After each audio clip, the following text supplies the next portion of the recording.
आज के case studies के इस लेक्चर में बात होगी डाइवोर्स की। ज्यादातर लोग ये कहते हैं साहब हम डिवोर्स नहीं चाहते। अगर आप डिवोर्स नहीं चाहते तो 10 काम एक कभी मत करिएगा, वरना आप चाहे के भी डाइवोर्स नहीं रोक पाएंगे। और अगर आप डाइवोर्स लेना चाहते हैं 10 में से कोई भी एक ग्राउंड लेके कोर्ट में जाके खड़े हो जाइएगा सबूत के साथ। 99% मैं कह सकता हूं कि आपको डिवोर्स मिल जाएगा, वो भी फैमिली कोर्ट से। हाई कोर्ट और सुप्रीम कोर्ट तक जाने की भी आवश्यकता नहीं पड़ेगी, सिर्फ एक ग्राउंड पर।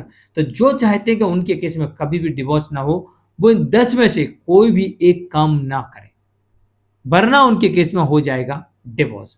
और अगर आप डिवोर्स लेना चाहते हैं तो 10 में से कोई भी एक ग्राउंड, मात्र एक सबूत के साथ, एक गवाह के साथ आप फैमिली कोर्ट से ये डिवोर्स ले सकते हैं।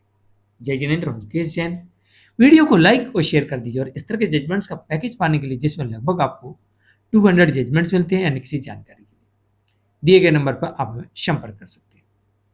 नंबर 1, अगर आपका जीवन साथी आपको मानसिक तौर से परेशान करता है, आर्थिक तौर से आपको नुकसान पहुंचा रहा है, या शारीरिक तौर से आपको नुकसान पहुंचा रहा है। मानसिक यानी गाली गलौज करना, अपमान करना, ब्लैकमेल करना, डराना, धमकाना, सुसाइड करने की धमकी देना, साथ नहीं रहना, शारीरिक संबंध नहीं बनाना, बिना बताए घर छोड़ के चले जाना, मोबाइल बंद कर लेना, मोबाइल पे ब्लॉक कर देना, बात नहीं करना, लोकेशन नहीं बताना, अपनी मर्जी से गायब रहना, ये तमाम चीज़ें मेंटल क्रूरल्टी में आती हैं। फिजिकल क्रूरल्टी, मारना, पीटना, हाथ पैर तोड़ देना, सिर फोड़ देना, हत्या का प्रयत्न करना, हत्या कर देना, यानी शरीर में किसी प्रकार का कहीं पर भी नुकसान पहुंचता है, ये होती है शारीरिक क्रूरल्टी। आर्थिक नुकसान, आप पैसा कमा के लाते हो, आपका जीवन साथी आपके पैसे को छुपा देता है, गुमा देता है, बर्बाद कर देता है, दान कर देता है, किसी को दे देता है, अपने खाते में जमा कर लेता है और आपको नहीं देता है। ये आर्थिक नुकसान है। अगर ऐसा आपके केस में होता है तो आप इसका सबूत लेके कोर्ट जाइए, और आपको यहाँ पर डिवोर्स फैमिली कोर्ट से ही मिलने की पूरी संभावना होती है। नंबर 2, आपकी पत्नी आप पे दबाव बनाती है कि जो तुम्हारी पूरी संपत्ति है मेरे नाम से करो, अपने माँ बाप को घर से बाहर निकालो, कहीं भी रखो, लेकिन मेरे नाम से प्रॉपर्टी होना चाहिए, मेरे नाम से एफडी होना चाहिए, जितना आप कमाते हो वो मुझे ला के दो, मेरे खाते में पैसा आएगा, मैं तुम्हें मेंटेन करूंगी, लेकिन तुम्हारी कमाई मेरे खाते में नहीं आएगी तो मैं तुम्हें बर्बाद कर दूंगी, तुम्हारी नौकरी खा जाऊंगी, मैं तुम पे झूठे केस कर दूंगी, जेल भिजवा दूंगी, कहीं का नहीं छोड़ूंगी, हाथ पैर तोड़वा दूंगी, हत्या करवा दूंगी।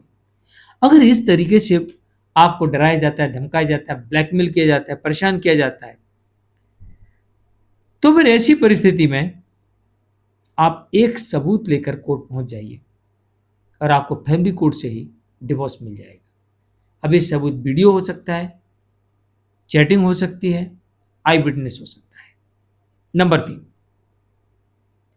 ब्लैकमेल करना, धोखा देना, दबाव बनाना, या फिर मायके में साथ रहने पर दबाव बनाना, ये भी एक डिवोर्स का बड़ा कारण बनता है, और ये भी डाइवोर्स का एक बहुत बड़ा सबूत होता है डिवोर्स के लिए।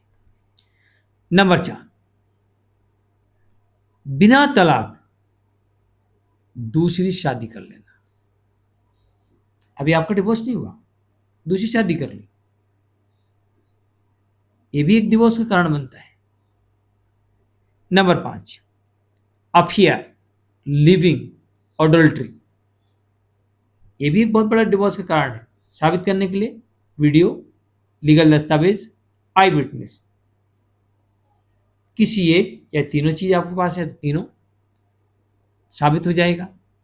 आज ही एक केस देखने को मिला जहां पर पति ने कोर्ट में साबित कर दिया कि उसकी पत्नी ने रीमैरिज कर ली है, फिर भी कोर्ट ने मेंटेनेंस अलाउ कर दिया, तो हाई कोर्ट ने ट्रायल कोर्ट को तलब कर लिया, स्पष्टीकरण मांग लिया कि जब उसने दूसरी शादी कर ली तो आपने मेंटेनेंस अलाउ क्यों किया। कोर्ट से ही स्पष्टीकरण मांग लिया, हाई कोर्ट ने निचली कोर्ट से स्पष्टीकरण मांग लिया। ऐसे जजमेंट देखने को मिला है। तो जहां पर लिविंग, अडल्ट्री, रीमैरिज, वहां पर आप मेंटेनेंस से बच सकते हैं। बस आपके पास एक कोई सबूत होना चाहिए।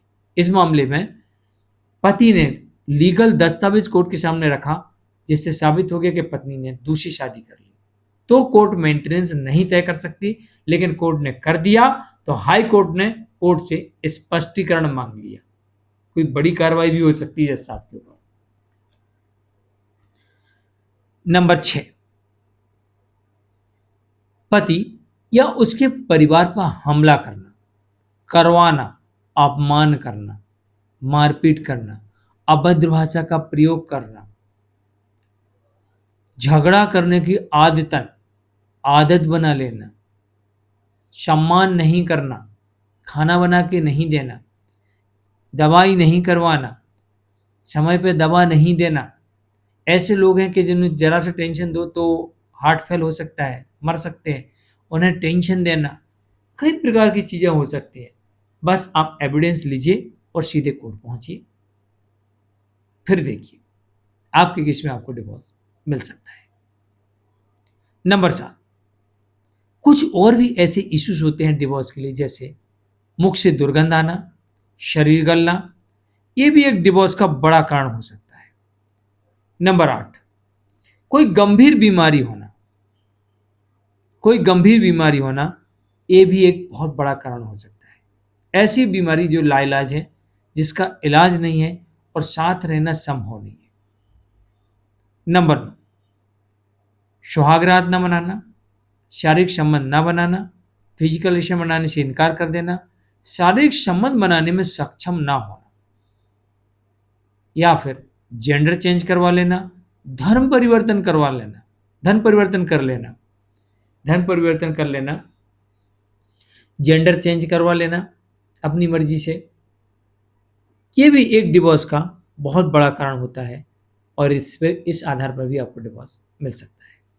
नंबर 10, जब से शादी हुई है तब से घर में अशांति फैला के रखी हुई है, हर बात पे झगड़ा, परिवार के लोगों से झगड़ा करवाना, झूठ बोलना परिवार वालों के प्रति, यानी ससुराल वालों के प्रति झूठ बोलना अपने परिवार वालों से।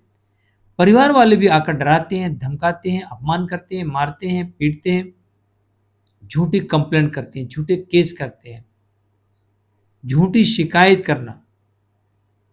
शिकायतें करके बर्बाद करने की धमकी देना, नौकरी खाने की धमकी देना, नौकरी खाने का प्रयास करना, जेल भिजवाने का प्रयास करना, बेइज्जत करना, ये भी एक डिवोर्स का कारण बनता है और इसके लिए आपके पास कई प्रकार के सबूत हो सकते हैं। और इसके अलावा एक और अंतिम जो नहीं था इसमें, 11वां ग्राउंड, आज एक जजमेंट ऐसा और देखने को मिला जो कि इसके पहले से पूर्व में कई जजमेंट आ चुके, जहां पर कोर्ट ने यह माना कि पति की तरफ से अगर कोई भी कार्रवाई की जाती है और उसके बाद जब पत्नी को पता लगता है कि मेरे विरुद्ध कोई कार्रवाई की गई है, तो पत्नी पलटकर पति और उसके परिवार वालों के विरुद्ध मामले दर्ज करवा देती है। तो कोर्ट ने अभी इस मामले में ये कहा कि पति ने जैसे ही डिवोर्स का केस फाइल किया और पत्नी को पता लगा, तो पत्नी ने बदला लेने के उद्देश्य से पति और उसके परिवार के ऊपर दहेज उत्पीड़न का मामला दर्ज कराया था। तो इस कारण से ऐसा मामला मेंटेबल नहीं है और कोर्ट ने उसे रद्द कर दिया। तो जानकारी कैसी लगी कमेंट में जरूर लिखिए। मैं आपको 10 पॉइंट बताने वाला था, लेकिन एक और याद आ गया तो 11 पॉइंट हो गए। जैसे कुछ पॉइंटों को मैंने पॉइंटों के अंदर और डाल दिया जो याद आते गए, मतलब 15-17 पॉइंट हो जाते।